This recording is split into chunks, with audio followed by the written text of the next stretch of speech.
이번 주에 제가 이제 밤에 이게 집에 가는데 이렇게 앞 주차장으로 이제 들어가려고 하는데 이제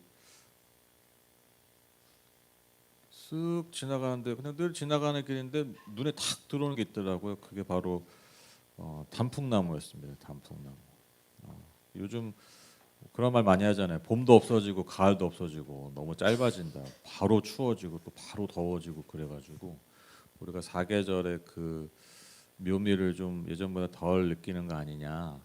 특별히 우리가 가을을 또 좋아하지 않습니까? 그 단풍을 드리는 가을 울긋불긋한 그 나무들과 산을 보면서 우리의 마음이 또 잠시라도 좀 쉼을 얻고 행복해지는 순간들이 있는데 그냥 뭐 또 금방 겨울이네 꼭 추워지네 뭐 그렇게 막 또 사는데 어느 순간 딱 동네 와서 이렇게 보니까 이런 식으로 이제 저희 동네인데 이렇게 아름답게 이거 이제 좀 지난 사진이긴 해요. 근데 제가 이제 저희 동네가 이렇게 단풍이 되면 저는 좋더라고요. 너무 이쁘고 그래서 진짜 가을이 왔구나. 저 아이들 어릴 때 사진이기도 한데 이렇게 항상 가을마다 제가 이제 단풍을 이렇게 찍으면서 그 해를 이렇게 기념하고 있습니다. 올해도 어김없이 동네 금방 뭐 눈이 올 것 같고 겨울이 올 것 같았지만 어김없이 또 가을의 정취가 느껴져서 짧은 순간이었지만 참 기분이 좋더라고요.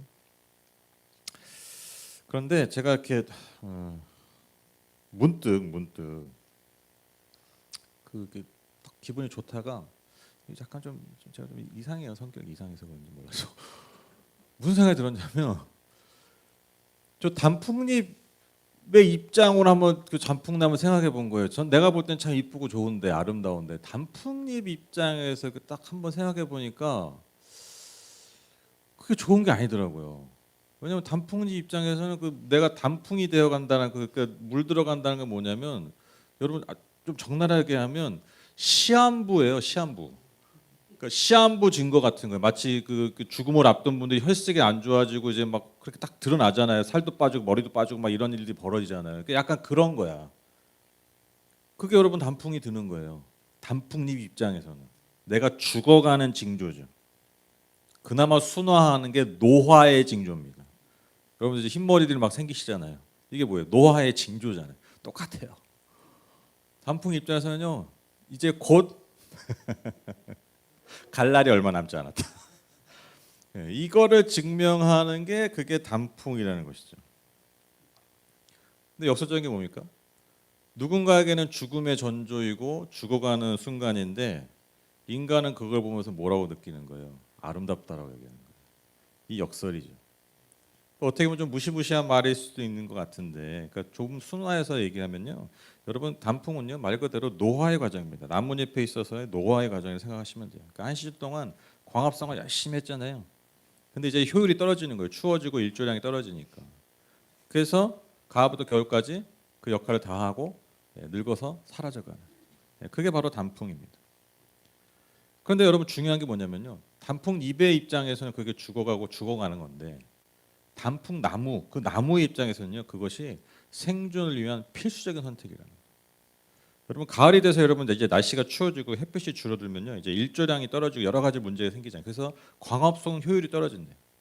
여름이나 봄처럼 그 광합성 효율이 떨어지기 때문에 그 잎들을 유지하느라 쓰는 에너지 때문에 나무 자체가 죽을 수가 있는 거예요. 물론 이제 나무가 안 돼봐서 모르시겠지만 그렇대요. 그러니까 앞으로 쓸 에너지를 잘 비축해서 그 추운 겨울을 버텨내려면 쓸데없는 나뭇잎에 에너지를 쓰면 안 된다는 거예요. 그래서 그거를 낭비하느니 그거를 떨어뜨려서 봄까지 버티는 겁니다. 그래서 나무의 생명의 입장에서는요 반드시 필수불가결한 선택이라는 것이죠. 그래서 여러분 단풍이라는 것은요 그저 죽음, 노화로만 단정 지을 수 없다라는 것이죠. 오히려 생명의 보존을 위한 마땅한 희생이고요. 더 나아가서 새로운 생명을 위한 전환의 시기라는 것이죠. 그러니까 죽음의 시기 같지만 사실 그것이 새로운 생명의 전환을 위한 시기라는 것이죠. 푸르렀던 그렇게 싱싱했던 잎은 힘을 잃고 사라지지만 여러분 그 사라진 나뭇잎을 통해서 나무는 다시 살 수 있다라는 것이죠. 그리고 아시다시피 여러분 나뭇잎이 떨어지면 또 그게 뭐가 됩니까? 물론 요즘 미화원 분들이 많이 치우시지만 보통 여러분 땅에서 떨어진 나뭇잎은 어떻게 돼요? 그것이 그대로 또한 거름이 되는 거죠. 그러니까 하나도 버릴 게 없다라는 것입니다. 저는 우리의 삶도 마찬가지라고 생각합니다. 여러분 우리의 삶의 자리에서도요. 마치 순간순간 이렇게 가을이 되어서 잎이 떨어지듯이 나 자신이 초라해지고 나 자신이 작아지고 무기력해지고 심지어 죽음에 이를 것 같은 순간들이 있다라는 것이죠. 다 있습니다. 없는 사람이 없습니다. 내가 자랑했던 것들, 그래서 남들이 부러워했던 것들, 내가 사람들 앞에서 자랑스럽게 성취했던 것들, 그처럼 푸릇푸릇하고 생기 넘쳤던 내 것들이 그 빛을 잃고 힘을 잃고 의미를 잃고 그렇게 사라져가는, 그래서 나 자신이, 나의 존재 자체가 그렇게 초라해지고 나약해지는 나의 모습과 내 삶의 환경들을 마주할 때가 있다라는 것입니다. 우리의 인생의 계절이 말이죠. 근데 중요한 게 무엇입니까? 우리가 기억해야 될 것은 무엇이죠? 하나님이 우리에게 그런 계절을 주시는 이유는 여러분 단지 소멸이 아니라 바로 새로운 생명과 삶을 위한 전환의 계절이야. 여러분 이게 굉장히 중요한 거예요. 현상은 똑같잖아요. 그렇죠? 근데 그것을 어떠한 의미로 내 삶에 받아들이냐는요. 내가 선택하는 거예요. 소멸의 과정이냐 전환의 과정이냐, 소멸의 계절이냐 새로운 생명을 준비하는 계절이냐. 현상은 똑같아요. 근데 그것을 받아들이고 열매 맺는, 다시 열매 맺는 것은 바로 우리의 선택이라는 것이죠. 바울의 그 유명한 고백이 바로 이 깨달음 안에 있다고 믿습니다. 고린도후서 4장 16절 말씀. 그러므로 우리는 낙심하지 않습니다. 우리의 겉사람은 낡아가나 우리의 속사람은 날로 새로워집니다. 바울이 겪었던 그 수많은 삶의 계절들, 수많은 삶의 영광들, 그러나 또한 수많은 삶의 실패들, 좌절들, 그 모든 계절들을 겪으면서 그가 깨달은 것이 이거라는 거죠. 우리의 겉사람은 사라지는 것 같고 떨어지는 것 같고 실패하는 것 같지만 오히려 내 안에 주신 하나님의 생명, 그 속사람은 날로 새로워지는 거예요. 여러분 이것이 바로 믿음의 사람들의 삶이라는 것이죠. 여러분 우리가 잘 아는 믿음의 사람들, 특별히 성경에 나오는 수많은 인물들이 바로 다 이러한 과정을 거쳐서 새로운 삶과 생명의 전환, 생명의 성숙을 이뤄냈다라는 것입니다. 여러분 잘 아시는 요셉 아시죠? 여러분 어렸을 때 그의 꿈이 놀랍지 않았습니까? 해와 달과 별들이 나한테 다 절하는 꿈을 꾼 거예요. 어린애한테 막 자랑하잖아요. 형제들한테, 부모한테, 그렇죠? 그러니까 다 나한테 절할 거란 거예요. 그런 거로 사는 거예요. 그런 꿈과 비전을 가지고 사는 거예요. 근데 여러분 그가 어떻게 됐습니까? 해와 달과 별들이 절하는 삶이 아니라 구덩이에 빠져버리죠. 구덩이에 빠져서 죽기 일보 지점까지 가지 않습니까? 또 어디로 갑니까? 노예로 팔려가게 되죠. 열심히 살았지만 또 어떻게 돼요? 누명을 씌워서 감옥에 들어갑니다. 자기는 높은 자리에 오를 줄 알았지만 오히려 더 낮은 구덩이에 빠져버리고 구덩이도 모자라서 이제는 감옥에 빠진, 언제 죽을지 모르는 그런 인생이 돼버리잖아요. 그렇죠? 현상은 뭡니까? 죽음입니다. 좌절입니다. 완벽한 실패죠. 근데 하나님 입장에서는 여러분 그의 삶이 뭐였습니까? 그 모든 과정이 전환의 시기죠.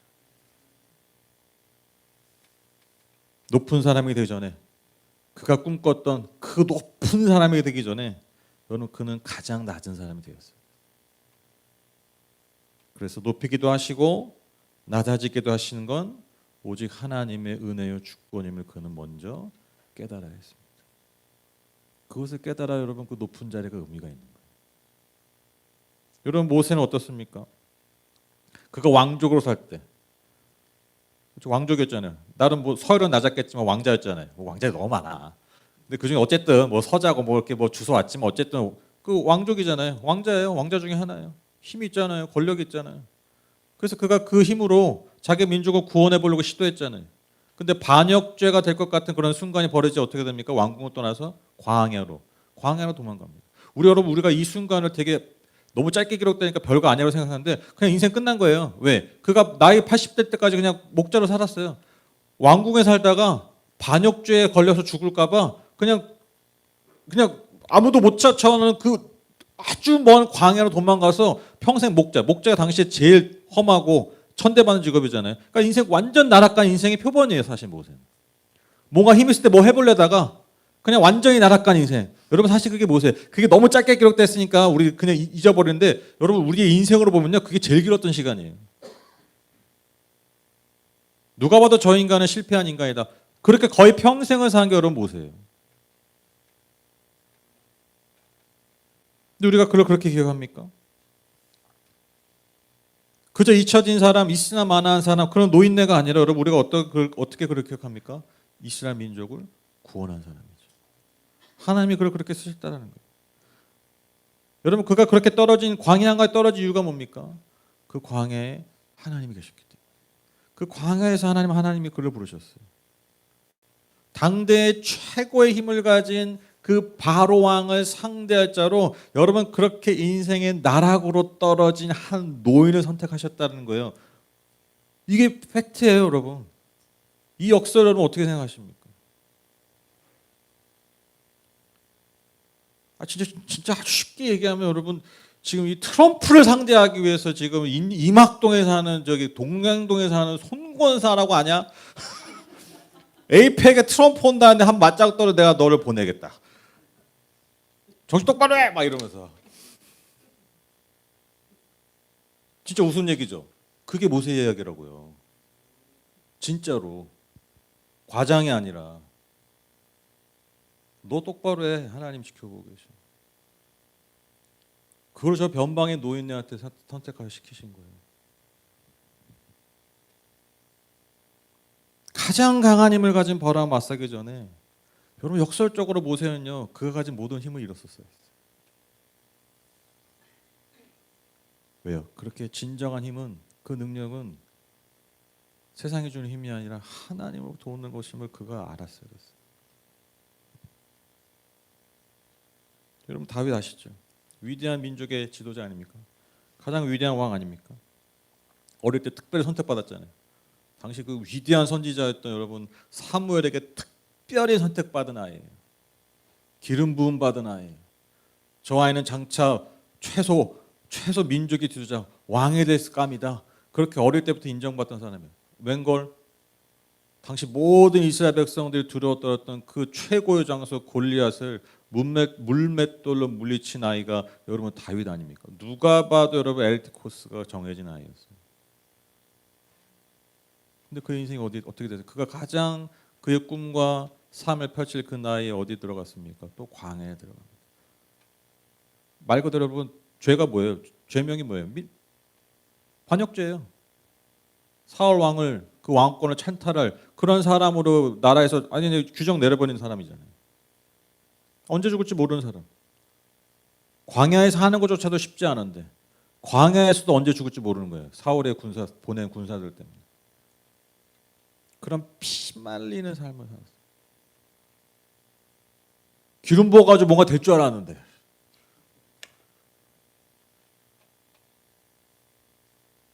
하루하루 언제 죽을지 모르는 피말리는 광야의 삶을 사는 게 여러분 다윗이었다라는 것이죠. 하지만 하나님은 그 인생, 광야에 벌어진 것 같은 그 인생을 오히려 선택하셔서 그리고 더 중요한 그 광야의 시간을 통해서 우리가 아는 다윗, 우리가 말하는 그 진정 위대한 왕 다윗으로 빚어 가셨다라는 것이죠. 왕궁에서 내가 왕으로서 힘과 권력에 취하기 전에 거기에 사로잡히기 전에 여러분 다윗은요 그 척박한 광야에서 하나님의 임재에 먼저 취했어야 했다. 하나님의 임재 아래 사는 법을 그가 먼저 알았어야 했다.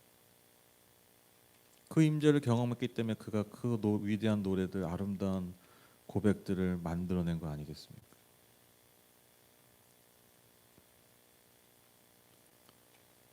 구약만 얘기하면 신약이 섭섭하죠. 한 명만 얘기하겠습니다. 베드로입니다. 베드로. 수제자 아닙니까? 예수님 위해서 내가 목숨까지 바치겠다. 그렇게 보였어요, 진짜. 그렇게 예수님 앞장서서 따르고 쫓고, 네, 물론 좀 실수도 있었지만 어쨌든 여러분 누가 봐도 여러분 가장 총애받는 제자가 여러분 베드로 아닙니까? 내가 주님 위해서 내가 가진 모든 것을 바치겠다고 했던 그가 막상 예수께서 십자가에 달리실 때 그의 면전 앞에서 그를 3번이나 부인합니다. 그가 자랑했던 것. 내가 예수님의 가장 좋은 제자야. 가장 앞서 있는 제자야. 그 모든 자랑들이 완전히 무너졌을 때, 완전히 무너졌을 때, 내가 자랑했던 것들이 다 무너졌을 때, 여러분 그때서야 여러분 베드로는 진짜 그가 전할 복음을 자랑할 수 있는 사람이 됐습니다. 주님을 위해서 내가 죽고 주님을 위해서 내가 희생한 사람입니다. 그것이 내 능력이 아니라 나와 같은 사람을 위해서 예수님이 먼저 죽으셨다. 이것을 깨달았을 때, 이것을 정말 삶으로 마주했을 때, 그가 진짜 그 복음을 전할 제자, 사도가 되게 했다라는 것입니다. 제가 감히 성도님들 앞에서 저보다 훨씬 많은 삶과 또 그 우여곡절을 겪어 오셨던 성도님들의 앞에서 제가 인생을 논하고 삶을 논한다는 게 사실 좀 제 스스로도 어줍잖아 보일 때가 있어요. 되게 송구할 때가 있어요. 제 주제도 없는 것 같고 아직 젊은 목사가 그냥 성경 좀 들춰봤다고 인생이 어떻고 삶이 어떻고 영이 어떻고 이거 얘기하는 게 가끔은 제가 설교하면서도 가끔 그럴 때 있어요. 그런데 정직하게 그냥 제 지금까지 살아온 제 삶을 돌아봐도 그렇고요. 제가 어찌됐건 수많은 사람들을 상대하고 그 삶의 이야기를 누구보다도 많이 듣고 보고 경험하는 또 간접적이지만 그런 사람이잖아요. 그렇게 삶을 지켜본 바, 또 앞서 말한 성경의 그 수많은 인물들, 더 나아가서 지난 2000 몇 년간의 그 믿음의 역사, 하나님의 역사, 그 사람을 사용하셨던 그 하나님의 사람들과 함께 하셨던 그 역사들을 보면서 제가 깊이 깨달은 게 있습니다. 정말 부인할 수 없이 깨달은 게 있습니다. 그게 바로 이 한 문장입니다. 잎의 푸르름과 꽃의 화려함이 그 자랑을 멈출 때 열매라는 결실을 맺는다. 잎의 푸르름과 꽃의 화려함이 그 자랑을 멈출 때 여러분 인생은요 하나님 맺게 하실 열매를 맺습니다. 자랑할 때 나 싱싱해, 나 이렇게 푸르러, 내가 이렇게 수고해서 맺은 꽃이 이렇게 아름다워. 여러분 그거 계속 붙들고 자랑하는 인생치고 열매를 맺는 인생이 없어요. 아름다운 열매, 누군가를 살리는 그 열매 있잖아요. 그냥 보이기 좋은 열매 말고요. 정말 누군가를 먹여서 그 생명을 이어가게 하는 그 열매 있지 않습니까? 진짜 열매죠. 이거 없이 되는 인생이 없는 것 같아요. 감히 말씀드려요. 우리가 아까 제가 언급했던 그 성경 인물도 이 과정을 다 겪었는 거예요. 내가 그 잎의 푸르름으로 내 꽃의 화려함으로 뭔가 할 줄 알았지만 그것이 다 빛을 잃고 그것이 힘을 잃고 그것이 다 떨어졌을 때 그때 하나님이 열매 맺게 하신다는 것이죠. 근데 그럼 이게 인생의 법칙만이 아니라 이게 자연의 법칙이죠. 제가 앞에 말씀드린 단풍이 그렇게 칠 때 그렇게 새로운 생명은 다시 이어나갈 수 있는 것입니다. 그래서 여러분 저는요 우리가 그런 얘기 하잖아요. 나 이 열매를 맺어야 되는데 내가 이걸 성취해야 되는데 막 그래서 되게 안타까워하잖아요. 그래서 그 열매를 맺기 위해서 그걸 성취하기 위해서 뭐 더 필요한 거죠. 그렇죠? 뭔가 부족해서. 그래서 뭔가 아직 모자라서. 그래서 그 부족하고 모자란 걸 채우려고. 그래야 내가 뭔가 더 열매를 맺고 내가 더 막 성취할 것 같잖아요. 근데 여러분 기억하셔야 돼요. 우리가 열매를 못 맺는 건요. 뭔가 부족해서가 아니에요. 뭐가 더 필요해서가 아니에요. 열매 맺지 못한 이유는 이겁니다. 내가 여전히 푸르르고 싶어서요. 내가 여전히 화려하고 싶어서요. 그걸 포기하지 못해서. 내가 이 꽃을 피우기 위해서 내가 얼마나 노력했는데 이걸 어떻게 시들게 해. 그러니까 열매를 못 맺는 거예요. 그 잎이 떨어지지 않으니까요. 그 꽃잎이 떨어지지 않기 때문에. 그래서 우리의 삶에 열매가 맺어지지 않는 것입니다. 오늘 본문 말씀입니다. 예수님의 말씀입니다.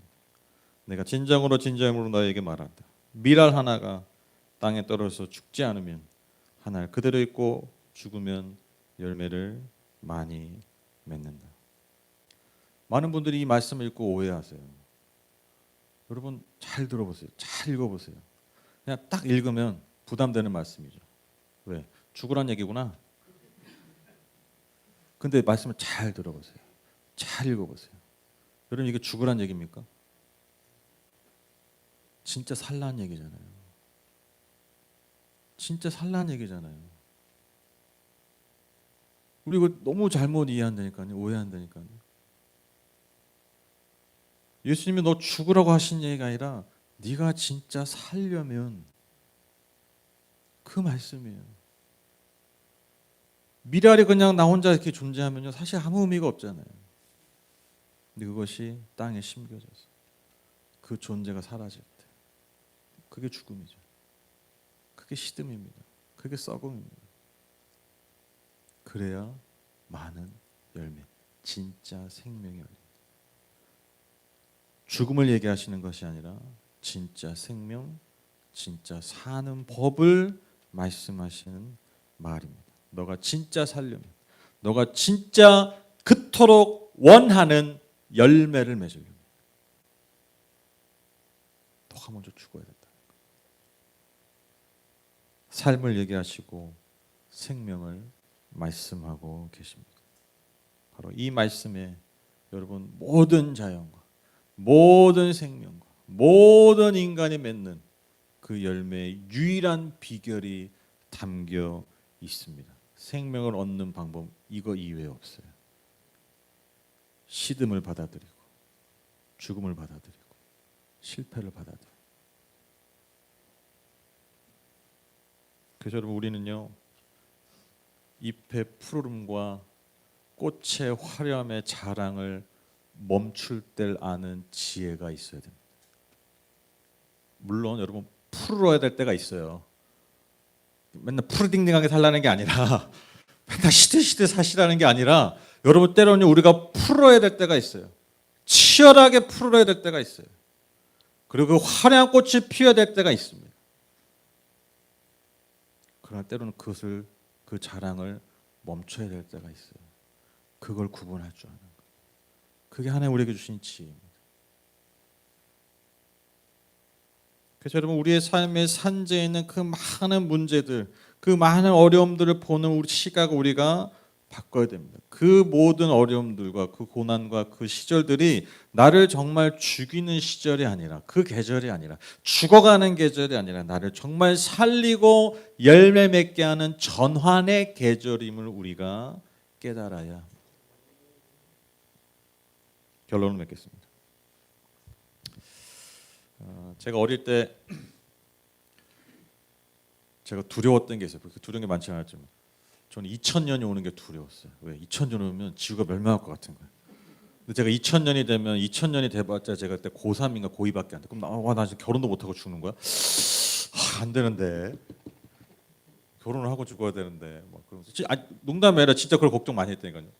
2000년 뭐 멸망한 노스트라다무스도 예언했다 그러고 뭔가 막 Y2K니 뭐니 막 진짜 오는 거 아니야? 근데 여러분 제가 그토록 걱정했던 2000년에 지구가 종말이 오긴커녕 지금 벌써 25년이 지났습니다. 그리고 25년도 이제 단 2달만 남았습니다. 여러분 올 한 해 어떤 열매를 맺으셨어요? 돌아보면 열매는커녕 그 말 아시죠? 추풍 낙엽. 그냥 바람에 휘날리는 낙엽처럼 또 그렇게 이리 치고 저리 치고 저리 날리고 이리 날리고 그렇게 정신없이 한 해 동안 속된 말로 탈탈 털리기만 하신 것 같기도 하죠. 근데 여러분 그게 아니라는 거예요. 추풍 낙엽처럼 탈탈 털린 것 같지만 여러분 그렇게 때로는 내 삶에 아무 열매가 없는 것 같은 시들어만 가는 것 같은 그런 시간들이 때로는 정말 나를 더 성숙하고 내가 더 아름답게 열매 맺게 하는 계절이라는 것입니다. 여러분 그것을 꼭 기억하셨으면 좋겠어요. 하나님은 여러분의 삶을 가지고 추풍 낙엽으로 만드시는 게 아니에요. 이리 날리게 하고 저리 날리게 해서 하나님 그거 즐기시는 분이 아닙니다. 나뭇잎인 내 입장에 볼 때는 내가 지는 것 같고 실패하는 것 같고 그렇게 떨어지는 낙엽 같지만 여러분 마치 우리가 그런 낙엽을 보면서 아름다움을 느끼는 거죠. 하나님이 저와 여러분의 삶을 보시면서 그렇게 아름다움을 보고 계신다는 거예요.